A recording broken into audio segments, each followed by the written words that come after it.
100%. Yeah, 100%. You got to win, you know, they could end up winning a trophy and Arsenal might not win nothing.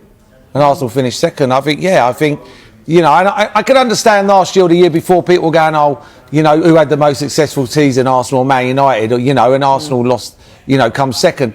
But if Arsenal comes second again and Tottenham win the league, win the cup, obviously Tottenham have had the most successful season. You know, you can't keep on finishing second and think that's success. So, yeah, I think that would be amazing for Tottenham if they'd done that. Absolutely amazing. Yeah, I mean, what a final that would be. Newcastle against Tottenham, because that would be the no trophy cup final, and whoever lost that would think, will I ever win a trophy? You wanted a centre forward, you're the manager, you've taken this club to the next level from where they were for the last 10, 15 years. He's took them to another level, not right to the top, but better than what they were. And he's turning around, I wanted a centre forward, and they haven't got him a centre forward.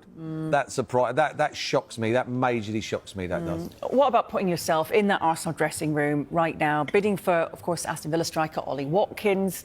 That was in the last few days of the window. Gary Neville suggested that could have a negative message to the current forwards. How would you be feeling? Well, who's the forwards? Jesus is injured. He's not a goal scorer. You got Havertz, who I think he'll be relieved if they brought in a centre forward, because I don't think he's an out-and-out centre forward. I think he's better when he plays deeper. So I don't get that one. I don't get that one. I think Arsenal need a forward. I think if you're a team and you want to win trophies, you worry about the team. Do you know what I mean? If you start worrying about yourself and that's all you're worried about, you're never ever going to win anything in the game. You know, it's a team, you know, and if I was any of them players, you'd be thinking, if we could have brought in Ollie Watkins or an Isaac, they'd have took us to the next level. So I don't think any of them will be moaning. They're not natural goal scorers, any of the players at Arsenal. Yeah, maybe taking the pressure off instead, 100%, 100%. Yeah, they just haven't got a natural goal scorer, and that's probably what... I think you could give full credit to Newcastle as well. I thought Newcastle were outstanding, but you're talking about two legs here. This is not a one-off game where... You know, Newcastle can get lucky or someone gets sent off or there's a big mistake. This was over two legs and they destroyed Arsenal, really. 4-0 on aggregate. You know, for me, fair play to Newcastle. Arsenal didn't turn up yesterday.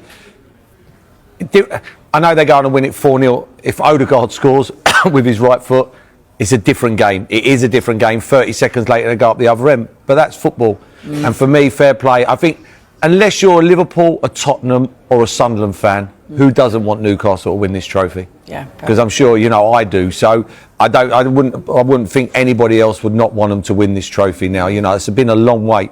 You know, I'm getting old and I haven't seen them win anything. Okay, finally in the live section we'll go to Phil at the back from PA. Just sort of follow on from that theme. You're slightly worried until we don't have enough numbers for to compete for the Premier League and to compete in Europe. No, now I focus on the numbers that we have, how to maximize them, how to make the best out of them, and listen, with all the problems that we already had, we are in February, and I think it's remarkable what the team has done, so I have full faith in them. And obviously Kai's had his critics, but now we'll know that he's the main man going into the second half of the season. Do you think he'll thrive on that he's sort of your solo forward? Well, I think Kai has played so many games and it's been so important when other players, some big players as well, were available, So it's not because a player is not coming in his position that's going to be more important. From my opinion, there's nothing to do with that. Okay, that finishes the live section. We'll now go to 10:30 tonight.